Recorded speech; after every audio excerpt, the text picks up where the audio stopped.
आज हम बात करेंगे उत्तर प्रदेश के मुखिया और बीजेपी के बड़े नेता योगी आदित्यनाथ के बिहार चुनाव पर असर की। क्या सच में योगी के प्रचार अभियान और उनके हिंदुत्व के नारे बिहार की राजनीति को हिला देंगे?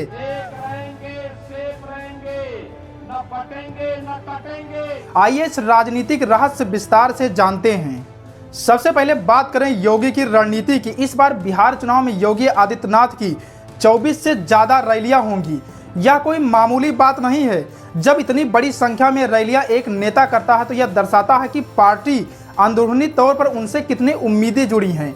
खासकर उत्तर बिहार और सीमांचल क्षेत्रों पर उनका पूरा फोकस है, जहां हिंदू और मुस्लिम आबादी का घनत्व बहुत खास है। सीमांचल में लगभग 46% मुस्लिम आबादी है, जो भाजपा की पोलराइजेशन रणनीति के लिए सबसे बढ़िया जगह है। अब आते हैं उस विवादित नारे पर जो लोगों के बीच खूब चर्चा में है, बटेंगे तो कटेंगे। इसे सुनते ही कुछ लोगों के दिमाग में कटुता और तनाव की तस्वीर उभरती हैं, लेकिन इसके सकारात्मक और नकारात्मक दोनों पहलू हैं।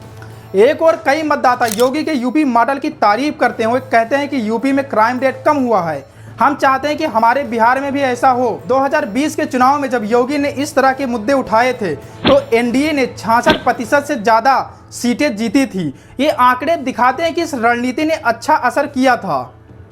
लेकिन दूसरी ओर जेडीयू और एनडीए में भी मतभेद है। नीतीश कुमार की पार्टी के नेता अभिषेक झा ने इस नारे की आलोचना की और कहा कि बिहार में बंटने और कटने की राजनीति नहीं चलेगी। महाराष्ट्र के कुछ बीजेपी नेता भी इस नारे को नकार चुके हैं। योगी की हिंदुत्व की छवि बीजेपी को मजबूत हिंदू वोट बैंक की तरफ मजबूती से ले जाती है। खास तौर से ग्रामीण इलाकों में इसका जबरदस्त असर है। साथ ही सीमांचल क्षेत्र में बांग्लादेशी घुसपैठियां जैसी रणनीतियां हिंदू मतदाताओं में डर पैदा करती हैं। लेकर वोटर लिस्ट रिवीजन जैसे रियलिटी चेक बताते हैं कि वास्तव में हिंदू मतदाता इस बार बाहर हो रहे हैं। करीब 20 जिलों में हिंदुओं का अनुपात कम हुआ है, जो पोलराइजेशन रणनीति के लिए चुनौती हो सकती है। और हाँ, सीमांचल की मुस्लिम आबादी के कारण यह रणनीति उल्टा भी पड़ सकती है। आइए सतही राजनीति के बाहर झांके तो पता चलता है कि बिहार के युवा बेरोजगारी, विकास और शिक्षा को ज़्यादा प्राथमिकता देते हैं। धार्मिक मुद्दे उनके लिए दूसरे दर्जे के हैं। नीतीश कुमार की 20 साल की राजनीति में सांप्रदायिक सौहार्द कायम करने का रिकॉर्ड मतदाताओं की सोच को भी प्रभावित करता है। योगी का हिंदुत्व एजेंडा इसके सामने एक काउंटर नरेटिव बनकर उभर रहा है, जो बिहार की राजनीति की जटिलता को समझने में मदद करता है। तो सवाल यह है, क्या बिहार के मतदाता 2025 में 2020 की तरह पोलराइजेशन की राजनीति को चुनेंगे या वो विकास और रोजगार जैसे मुद्दों पर ध्यान देंगे?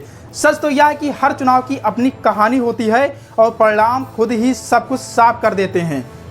दोस्तों, अगर चुनाव की जंग में वही हुआ जो 2020 में हुआ था तो योगी की रणनीति फलीभूत होगी।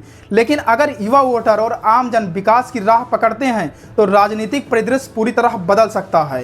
यही है बिहार चुनाव का असली रहस्य और योगी आदित्यनाथ के हिंदू फायर ब्रांड और बटेंगे कटेंगे नारे का असली रहस्य। अगर यह वीडियो आपको जानने और समझने में मददगार लगा तो लाइक करें, शेयर करें और सब्सक्राइब जरूर कर दें। अगले वीडियो में फिर मिलते हैं और एक खास राजनीतिक विश्लेषण के साथ। तब तक के लिए धन्यवाद।